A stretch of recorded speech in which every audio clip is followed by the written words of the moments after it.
Welcome to our channel. Today we how to configure Intune to enforce BitLocker and device encryption, full guide step by step clearly.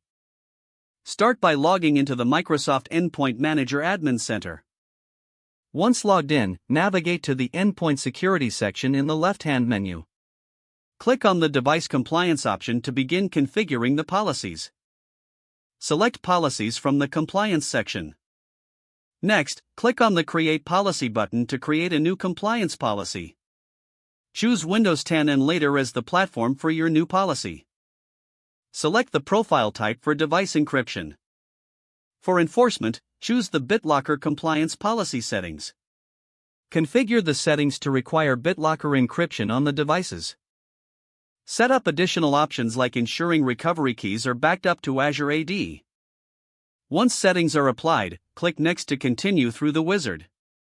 Review the configuration settings to ensure everything is correct. Proceed by clicking Create to save the new compliance policy. Now, navigate back to the Endpoint Security section. Select the Device Configuration option this time.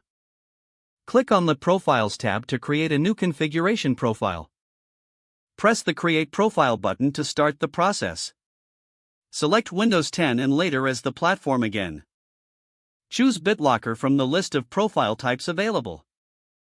Configure the necessary BitLocker settings according to your organization's requirements. Include options for operating system drives, fixed data drives, and removable data drives. Decide on authentication methods and recovery options as needed. After configuring the settings, click Next to proceed.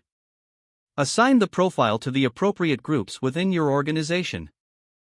Review your assignments and ensure they target the correct devices. Click Create to finalize and deploy the BitLocker configuration profile.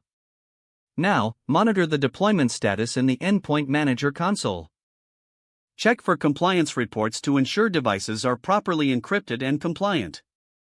Don't forget to like this video and subscribe to our channel for more step-by-step